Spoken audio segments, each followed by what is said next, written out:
আল্লাহ সুবহানাহু ওয়া তাআলা বলেন লিতাসকুনু ইলাইহা, তোমাদের স্ত্রীদেরকে সৃষ্টি করা হয়েছে তোমাদের জন্য। কেন? যেন তোমরা তাদের কাছে পৌঁছে মানসিক শান্তি খুঁজে পাও। আল্লাহ সুবহানাহু ওয়া তাআলা সূরাতুল বাকারার 187 নম্বর আয়াতের মধ্যে বলেন, হুন্না লিবাসুল লাকুম ওয়া আনতুম লিবাসুল লাহুন্না। আল্লাহ তাআলা বলেন পুরুষ জাতির জন্য নারী জাত হলো পোশাক স্বরূপ, আর নারী জাতির জন্য পুরুষ হলো পোশাক স্বরূপ।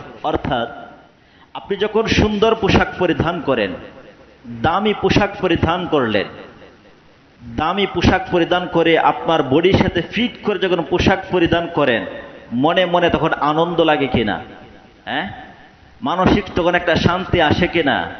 আল্লাহ সুবহানাহু ওয়া তাআলা বলেন, ও পুরুষ জাতি, তোমাদের নারী হলো তোমাদের জন্য পোশাক স্বরূপ। অর্থাৎ এখানে উল্লেখ করে দিলেন, পোশাক পরে একজন মানুষ যেরকম মানসিক শান্তি পায়, মনে সে আনন্দ খুঁজে পায়, একজন পুরুষ তার নারীর কাছে গিয়ে সে মানসিক শান্তি খুঁজে পাবে, এখানে গিয়ে সে আনন্দ খুঁজে পাবে।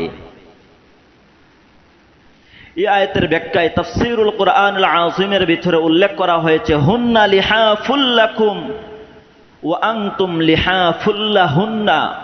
অর্থাৎ বুঝাইলেন পুরুষ জাত হলো নারী জাতির জন্য লেপ স্বরূপ, আবার নারী জাত হলো পুরুষ জাতির জন্য লেপ স্বরূপ। নারী হলো পুরুষের জন্য লেপ স্বরূপ, আর পুরুষ হলো নারী জাতির জন্য লেপ স্বরূপ। এবার বলুন তো দেখি, এই যে সামনে আসতেছে শীতকাল, শীতের সময় লেপের মাধ্যমে মানুষ শান্তি খুঁজে পায় নাকি পায় না? হ্যাঁ, লেপের মাধ্যমে কি পায়? সুখ শান্তি খুঁজে পায় না?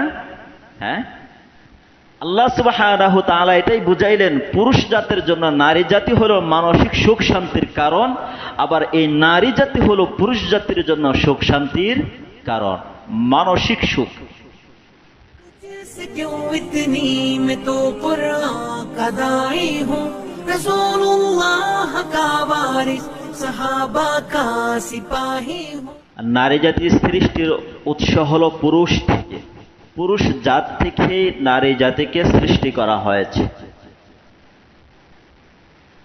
প্রথমে আল্লাহ সুবহানাহু ওয়া তাআলা হযরত আদম আলাইহিস সালামকে সৃষ্টি করলেন। এরপরে আদম আলাইহিস সালামের বাম সাইডের বাম পাজর থেকে হযরত হাওয়া আলাইহিস সালাম নারী জাতিকে সৃষ্টি করলেন। আল্লাহ সুবহানাহু ওয়া তাআলা বলেন, هو الذي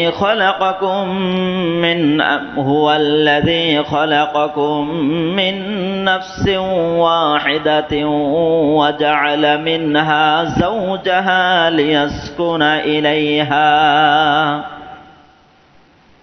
আল্লাহ তাআলা বলেন, হুয়াল্লাযী খলাকাকুম, তিনি তো ওই আল্লাহ, খলাকাকুম, তিনি তোমাদেরকে সৃষ্টি করেছেন, মিন নাফসিন ওয়াহিদা, মিন নাফসিন ওয়াহিদা, একজন মানুষ থেকে, হযরত আদম আলাইহিস সালাম থেকে।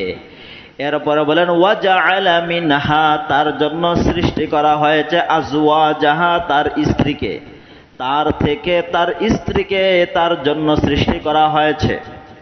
তাহলে এখানেও আমরা পাইলাম যে আদম আলাইহিস সালামকে আল্লাহ সুবহানাহু ওয়া তাআলা প্রথমে সৃষ্টি করলেন, সৃষ্টি করার পরে আদম আলাইহিস সালাম থেকে তার স্ত্রী হাওয়াকে সৃষ্টি করলেন। আল্লাহ সুবহানাহু ওয়া তাআলা সূরাতুর রুমের 21 নম্বর আয়াতের মধ্যে বলেন, ومن آياته أن خلق لكم من أنفسكم أزواجا لتسكنوا إليها وجعل بينكم مودة ورحمة إن في ذلك لآيات لقوم يتفكرون। আল্লাহ তাআলা বলেন, ওয়ামিন আয়াতিহি, আল্লাহ সুবহানাহু ওয়া তাআলার নিদর্শন সমূহের মধ্যে অন্যতম আরেকটি নিদর্শন হলো আন খালাকা লাকুম মিন আনফুসিকুম, তিনি তোমাদের জন্য সৃষ্টি করেছেন, মিন আনফুসিকুম, তোমাদের থেকে, অর্থাৎ ও পুরুষ জাতি, তোমাদের থেকে তোমাদের জন্য সৃষ্টি করা হয়েছে আজওয়াজা, তোমাদের স্ত্রীগণকে। আল্লাহ সুবহানাহু তাআলা বলেন, পুরুষ জাত হতে নারী জাতিকে পুরুষদের জন্য সৃষ্টি করা হয়েছে।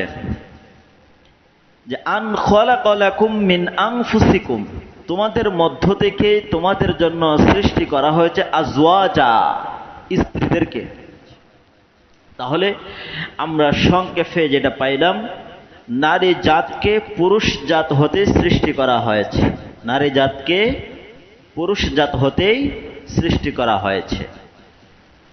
এবার আসুন 2 নম্বর, এই নারী জাতিকে কেন সৃষ্টি করা হলো? এই পুরুষ জাত হতে সৃষ্টি করলেন, এই সৃষ্টিটা কেন আল্লাহ সুবহানাহু তাআলা করলেন? আল্লাহ তাআলা বলেন, লিতাসকুনু ইলাইহা ওয়া জাআলা বাইনাকুম মাওয়াদ্দাতাও ওয়া রাহমা ইন্না ফি যালিকা লাআয়াতিন লিকাওমিন ইয়াতাফাক্কারুন। আল্লাহ তাআলা বলেন, ও পুরুষ জাতি, লিতাসকুনু ইলাইহা, তোমাদের নারীদেরকে, তোমাদের স্ত্রীদেরকে কেন সৃষ্টি করা হয়েছে জানোনি? যাতে করে তোমরা তোমাদের স্ত্রীদের কাছে পৌঁছে তোমরা মানসিক শান্তি পাও। স্ত্রীদেরকে সৃষ্টি করা হয়েছে পুরুষ জাতের জন্যে।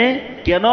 লিতাসকুনু ইলাইহা, পুরুষ যেন নারী জাতির কাছে গিয়া মানসিক সুখ শান্তি ফিরে পায়।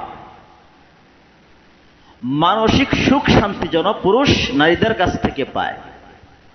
2 নম্বর সূরাতুল আরাফের 189 নম্বর আয়াত। এখানেও আদম আলাইহিস সালামের ব্যাপারে আল্লাহ সুবহানাহু তাআলা একই কথা বললেন, যে আজওয়াজাহা, তার স্ত্রীকে সৃষ্টি করা হয়েছে, লিয়াসকুনা ইলাইহা, যেন তিনি তার স্ত্রীর কাছ থেকে মানসিক সুখ শান্তি পায়। তাহলে এই 2 আয়াত থেকে প্রমাণিত হয়, নারীদেরকে সৃষ্টি করা হয়েছে যেন পুরুষ নারীর কাছে গিয়ে তারা মানসিক সুখ শান্তি খুঁজে পায়, সুখ শান্তি ফিরে পায়। আর এটাই বাস্তবতা। একজন পুরুষ বাহিরে হাড় ভাঙ্গা পরিশ্রম করে, অনেক কষ্ট করে, সারাদিন সে অফিস করে, অথবা ব্যবসা বাণিজ্য করে, অথবা যারা গাড়ি চালায়, ড্রাইভিং করে, যারা ক্ষেত খামারে কাজ করে, তারা ক্ষেত খামারে দিনের বেলায় এই রৌদ্রের প্রখরতায় পরিশ্রম করার পরে, যার যার কর্ম থেকে পরিশ্রম করার পরে বিকাল বেলায় যখন পুরুষেরা তাদের ঘরে যায়, ঘরে যাওয়ার পরে স্ত্রীর কাছ থেকে যদি সুন্দর একটা হাসি পায়, সুন্দর ব্যবহার পায়, তার একটু খেদমত পায়, সারা দিনের কষ্ট সাথে সাথে সে ভুলে যায়। ভুলে যায় কিনা? ভুলে যায়। তার এই সামান্য একটু ব্যবহার, সুন্দর ব্যবহারে, হাসি মুখে 2-4টা কথা বলার কারণে, অথবা রানের মধ্যে অথবা বুকে মাথার একটু ঝুঁকিয়ে যখন একটু শান্তি নেয়, দেখবেন সারা জীবনে কষ্ট, এই মানসিক শান্তির দ্বারা সারা দিনে যে সে পরিশ্রম করছে, এই পরিশ্রমের কষ্ট সব দূর হয়ে যায়। তাই না? চরম বাস্তবতা কিন্তু এটাই। এই জন্য আল্লাহ সুবহানাহু তাআলা বলেন, লিতাসকুনু ইলাইহা, তোমাদের স্ত্রীদেরকে সৃষ্টি করা হয়েছে তোমাদের জন্য। কেন? যেন তোমরা তাদের কাছে পৌঁছে মানসিক শান্তি খুঁজে পাও। আল্লাহ সুবহানাহু তাআলা সূরাতুল বাকারার 187 নম্বর আয়াতের মধ্যে বলেন, হুন্না লিবাসুল লাকুম ওয়া আনতুম লিবাসুল লাহুন্না। আল্লাহ তাআলা বলেন, অপুরুষ জাতি, তোমরা হলো নারীর জাতির জন্য পোশাক স্বরূপ, আবার নারী হলো তোমাদের জন্য পোশাক স্বরূপ। আল্লাহ তাআলা বলেন, পুরুষ জাতির জন্য নারী জাত হলো পোশাক স্বরূপ, আর নারী জাতির জন্য পুরুষ হলো পোশাক স্বরূপ। অর্থাৎ পোশাক যেরকম সারাক্ষণ লেগে থাকে না? চাই সে নারী হোক আর চাই সে পুরুষ হোক, তার সাথে পোশাক সর্বদাই আছে নাকি নাই? এবার এই পোশাক পরিধানের মাধ্যমে শারীরিক শান্তি খুঁজে পান নাকি মানসিক শান্তি খুঁজে পান? মানসিক। আপনি যখন সুন্দর পোশাক পরিধান করেন, দামি পোশাক পরিধান করলেন, দামি পোশাক পরিধান করে আপনার বডির সাথে ফিট করে যখন পোশাক পরিধান করেন, মনে মনে তখন আনন্দ লাগে কিনা? হ্যাঁ, মানসিক তখন একটা শান্তি আসে কিনা?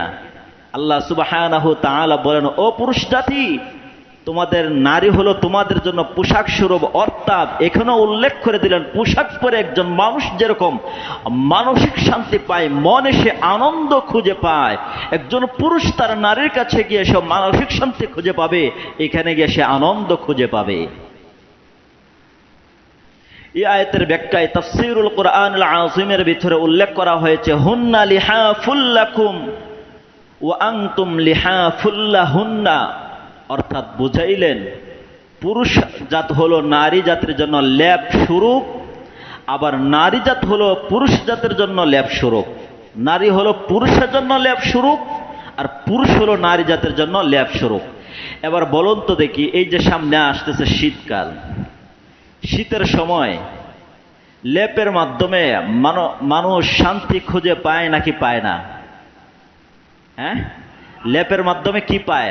সুখ শান্তি খুঁজে পায় না? হ্যাঁ, আল্লাহ সুবহানাহু তাআলা এটাই বুঝাইলেন, পুরুষ জাতের জন্য নারী জাতি হলো মানসিক সুখ শান্তির কারণ, আবার এই নারী জাতি হলো পুরুষ জাতির জন্য সুখ শান্তির কারণ, মানসিক সুখ।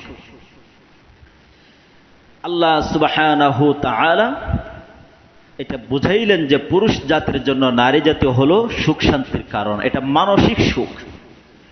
একজন পুরুষ সে দুনিয়ার কোটি কোটি টাকা অর্জন করলো, কিন্তু ঘরে গিয়া যদি মানসিক সুখ শান্তি খুঁজে না পায়, বলুন তো দেখি তার এই কোটি টাকার কোনো দাম আছে? দাম নাই। আরেকজন মানুষ সারাদিন পরিশ্রম করে, হাড় ভাঙ্গা পরিশ্রম করে সারাদিনে 200, 500, 700 টাকা কামাই করার পরে ঘরে ভিতরে যাওয়ার পরে তার স্ত্রীর কাছ থেকে যদি সুন্দর একটা ব্যবহার পায়, মানসিক সুখ শান্তি পায়, এই ব্যক্তির মতো সুখী পৃথিবীতে আরো কেউ হতে পারে? বড় শান্তি হলো মানসিক শান্তি। আর এই শান্তিটা তখনই খুঁজে পাওয়া যায় যখন স্ত্রীর কাছ থেকে এমন ধরনের আচরণ পাওয়া যায়।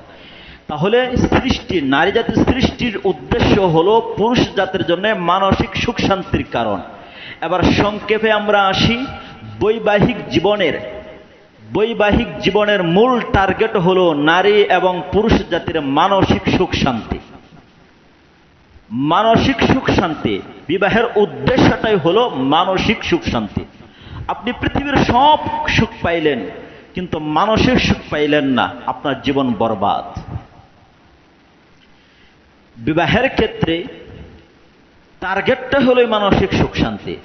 এবার যেই সংসারে, যেই পরিবারে এই মানসিক সুখ শান্তিটা বিদ্যমান আছে, বিরাজমান আছে, ওই সংসারে সৃষ্টির উদ্দেশ্য সফল। আর যে সংসারে মানসিক সুখ শান্তি নাই, ওই সংসারে বিবাহের যে উদ্দেশ্য, নারী জাতির যে সৃষ্টির উদ্দেশ্য, বৈবাহিক জীবনের আবদ্ধের যে উদ্দেশ্য, ওই উদ্দেশ্যটা হাসিল করতে পারে নাই। তাহলে আমরা প্রথমে বুঝলাম নারী জাতি পুরুষ জাত হতে সৃষ্টি করা হয়েছে। 2 নাম্বার, নারী জাতিকে সৃষ্টি করা হয়েছে পুরুষদের জন্য মানসিক সুখ শান্তি। क्यों इतनी मैं तो कुरान का दाई हूँ, रसूलुल्लाह का वारिस, सहाबा का सिपाही हूँ।